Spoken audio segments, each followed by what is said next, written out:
All right, take three.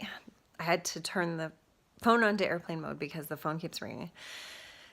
Don't bother me. I'm trying to talk to my people here.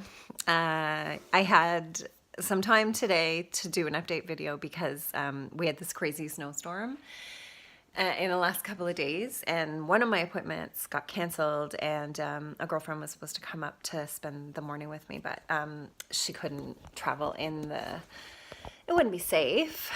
So anyways, I have some time. Arizona was incredible. I'm so grateful that I had that experience of healing, care, time to reflect. No, I've never been in a scenario where somebody is making my food for me, actually. Maybe like once we went to an all-inclusive in Cuba for like 5 days, and that's not really the same because you're like drunk the whole time. But anyways, it was amazing. And the doctors there, I can't say enough good things about them. They were like James Bond female detectives. It was a team of 3 doctors, 1 medical doctor, 2 naturopathic doctors. They literally they wanted to get to the bottom of the problem, not just put band-aids on things and, say, they were just amazing. So where do I start? The doctors did rounds twice a day. They visited me around 9:30 in the morning and then 2:30 in the afternoon. They asked a million questions. It was not annoying because I was so grateful that somebody was asking me these questions. And they checked blood like every 4 days. They checked urine all the time. They were on top of anything that changed, anything that got worse, anything that got better. They wanted to know about it. They wanted to know why. I'll insert a picture of something silly, but it was a rash that I had on my leg, and sometimes it was really bad, and sometimes it wasn't bothering me. But I had mentioned it to doctors over the years, and it was just a case of, oh, put some cortisone cream on it, this and that, this and that. Eventually, this rash was here for like years. Like I'm talking 10 years. And eventually I just gave up trying to treat it because what's the point it's just there. It's a leg rash, no big deal. It's not affecting my life. They wanted to know why the leg rash was there. They wanted to know what the leg rash was. They got right down to it, and they were texting their dermatologist like photos of the rash, and I was diagnosed with like a simple, super common fungal infection, and it was gone within like 20 days, or it wasn't even 20 days. It wasn't even that long. It was gone. So like little things like that, but obviously big things like cancer. They wanted to heal me. They want to see me do well, and that felt really good. It was nice. Little things, but they also taught me a lot of psychological tools, how to deal with like mass quantities of stress, which obviously we all deal with.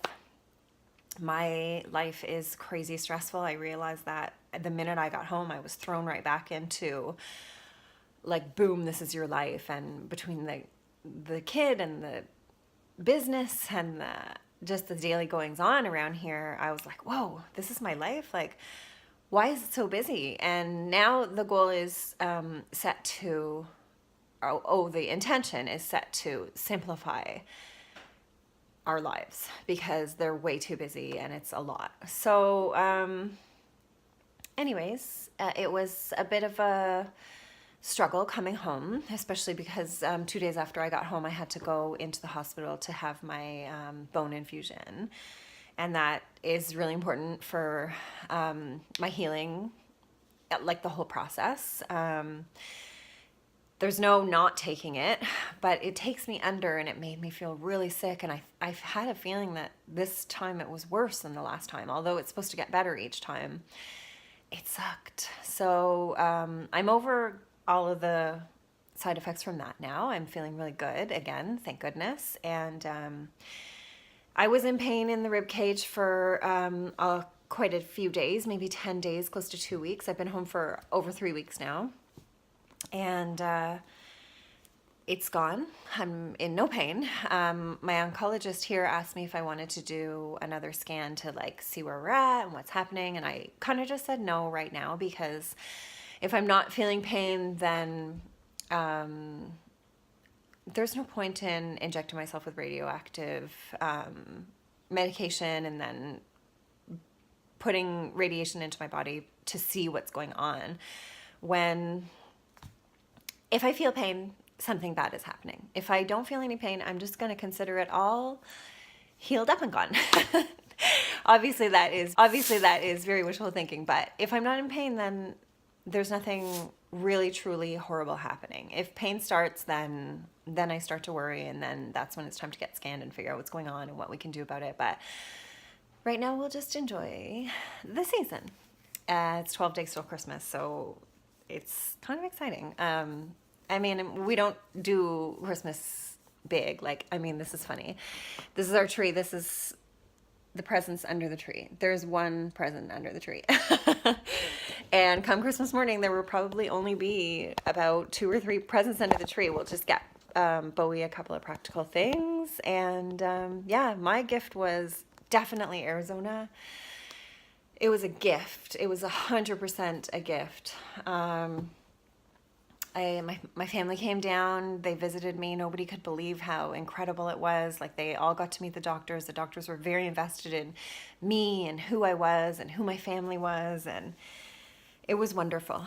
It really, really was a great experience. And I brought the therapies home with me. So that was another reason why it was stressful to come home, because I had to get the program running here. So the gist of the Gerson therapy is 8 fresh fruit and vegetable juices per day. So like, there's a carrot apple juice, there's a green juice, there's I'm allowed a little bit of orange juice in the morning. It's constantly filling your system with nutrition, just bombarding it, really. 3 meals a day, which consist of vegetables. All I eat is vegetables, and actually it's awesome. I feel really good. I'm putting on weight. I've put on about 10 pounds since October, and I was really, really, really, really skinny in October, because before I left for Arizona, I was really nauseous every day. The nausea was debilitating. The medical marijuana always helps me with that, but yeah, it was there, it existed. So now I feel much better that the nausea is gone. I'm trying to keep up with the 20 pounds of fruits and vegetables per day. That's literally what I'm consuming. Sometimes I eat brown rice, sometimes I eat quinoa. I eat so many potatoes, it's not even funny, but I love potatoes. This is my little journal, and every day at the clinic, they had you take your temperature, your blood pressure, your weight, everything every single morning. So I've kept up with that here. And so basically, this is my little notebook. So every day I write down what I'm eating, how much sleep I have, my list of things to do. But at the bottom here is the most important part. I record my weight, my temperature, my blood pressure, my pulse.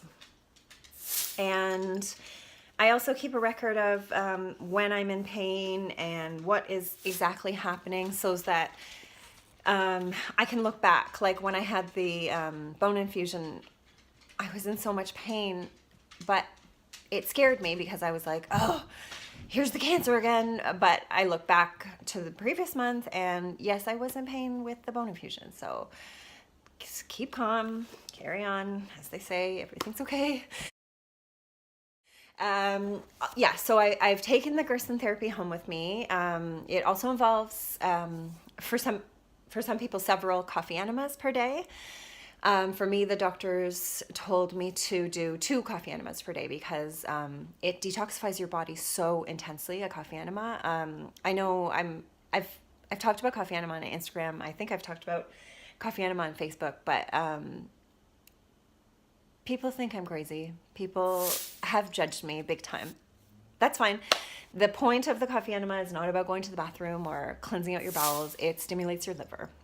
It also stimulates your bile ducts, which forces your body to produce glutathione, which is your body's main antioxidant. I've said this 100,000 times. I still get judgment for it. That's fine. That you do you, I'll do me. I'll be putting my coffee in my bum. Um, it makes me feel amazing. So it's so detoxifying that you don't, if you're taking any kind of pharmaceuticals that you need. So I take a very strong hormone blocker from, it's called tamoxifen. All the breast cancer women know about tamoxifen. It's a pretty horrible drug, but it's definitely necessary to block the estrogen that I was having such a hard time with.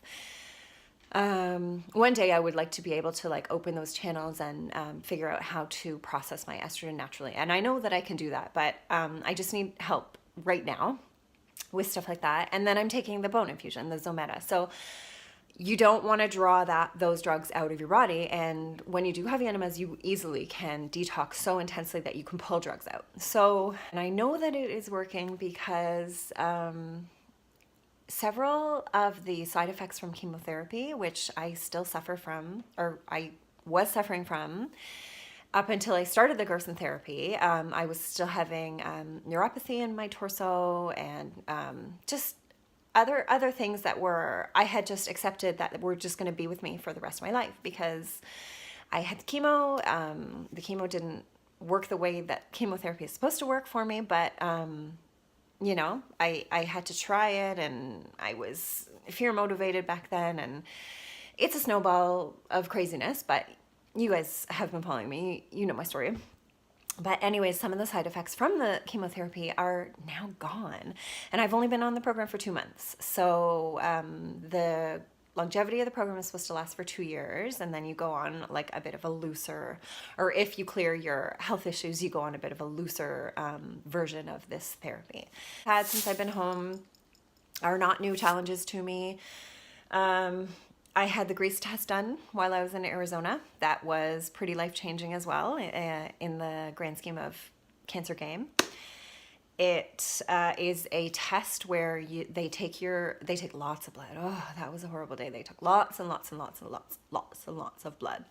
And they send it to Greece, and they grow your specific circulating tumor cells in a petri dish. And then they test agents against it. So they actually test 55 like conventional pharmaceuticals, chemotherapeutic agents, and medications against it. And then they also test 55 natural agents and therapies. So you can choose to combine your therapy, you can do an integrate. It's completely illegal in Canada. So I do believe that there is one naturopath doing it in Toronto. I don't know how she's getting around the red tape because my naturopath here in Barrie said that the Ministry of Health would just shut him down. He used to do it, and the Ministry of Health said no. So these types of roadblocks I have been up against since day one, really. Scott likes to explain it that if you go to the hospital, if you're looking for a coffee, like say you want a coffee, you go to Starbucks, you can go to Tim Hortons, you can go to Dunkin' Donuts, you can go to Coffee Time, whatever the coffee shop is in your local area. But you go to the counter and all they're selling is black coffee. That's kind of what our system is doing, and that's what cancer patients are up against. The chemotherapeutic agents that they did give me, it's kind of a one-size-fits-all solution. So it was not tailored to my body, the cancer that is in my body. It's just frustrating. It's not fair. Another thing that I've been battling is some of the drugs that did show up that were going to be like 95% effective on the grease test are drugs that are also illegal here. So I can't get my hands on them. I have also been warned that talking about this on social media too much could very well get me into trouble, which is, I actually don't care that much because I'm happy to go to jail to fight for a fucking cause. This is not right. And I'm pretty sure that 99% of you agree with that. My goal is to get well and fix these problems. One specific drug that shows really, truly effective is an anti-malaria drug. And this anti-malaria drug has been proven to be safe, very safe for the body, effective against breast and bone cancer, both of which I need this drug, right? It's illegal. I can't get my hands on it. So we have the internet, and there's a company in Serbia that is willing to play the game. I had to order another drug from the Bahamas. I was talking to this lady at a clinic in the Bahamas, and she was happy to send me her last 2 bottles. After that, she doesn't know where I can get my hands on it. Like, it's just a bit of a circus. A circus that I have to just be careful what I say, because I will fix it. I am a very, very strong, fit human being right now, considering the fact that I've been battling stage 4 cancer for 19 months and 8 days or whatever it is. I'm strong, but there are women who are not strong, and there are women who are lying in hospital beds and who are sick and who cannot fight for themselves. And there are single moms who don't have the kind of funds or the community support that I have had. There are people who are dying needlessly. And, sometimes in your life you are given something for a reason, and you have to use it. You have to use the fuel from the shit and turn it into something. And I promise you that I will do that. I will try my hardest to make a difference, because the things that I'm up against are not right. The other thing that I found out when I got home was I'm battling like crazy vein trauma. Like, if you can see this bruise on my arm, I've been bruised up and down my body. Like, whew, it's been so bad. I can't even get blood out of these veins. And seriously, if something happens to me, like I get into some kind of car crash or whatever, they're not going to be able to access my lifeline right here, and I'll probably die. So that's also needless. My oncologist here finally agreed to give me a cath. So that is like a little device that they implant underneath your skin, and it goes straight into your vein, leading straight to your heart, so that you don't have to use your veins. You can use this port. But then I found out, like, this was all like, yeah, finally, woo, we get a port. I found out a couple of days later that the hospital actually owns the port. So my goal, Scott and I had talked about actually just leaving the country to go get blood labs, because I'm nobody here will agree to get the type of blood labs. They want to test my blood about every 4 to 6 months here. That's too long to wait to figure out if shit is going pear-shaped or not, right? Like, I mean, I could be dead in 6 months. Like, this is stage 4 cancer we're dealing with. So Scott said, fuck it, we're going to Buffalo. We're going to go to Buffalo. We're going to get your blood. We're going to get your port. We're going to get your blood labs tested. We'll just make a day trip of it. No big deal. It's going to be like a 6-hour round trip. No big deal. I'm not allowed to access the port unless my hospital has approved it. So just little things that are upsetting and frustrating and not right. And I understand that maybe people will access this to put heroin into, or such things that are dangerous. And the hospital obviously has to protect their own asses, because I get it. But I'm a young lady. Well, I'll call myself a young lady, but getting old. This is making me old. I'm just kind of struggling here. So throw me a freaking bone, really, just throw me a freaking bone. Yeah, so that's pretty much it. Bowie's doing awesome. She's a busy little girl, doing her soccer and ready for Christmas and excited about having a bit of a break. Scott is doing awesome. He is actually doing most of the diet with me. He's not limping right now. That's like a total knock on wood scenario, because when he showed up in Arizona, he couldn't even walk. Like, he literally, it took him like half an hour to get from the baggage carousel to me, which was like torture. And because I hadn't seen him for such a long time. But everybody's good here. We're all doing good. And thank you for all of your thoughts and all of your love and all of your messages and all of your support. And we're going to keep on trucking. That's how it's going to go. So I hope all of you have a very safe and very wonderful holiday season. Yeah, love to all of you, and we'll talk soon.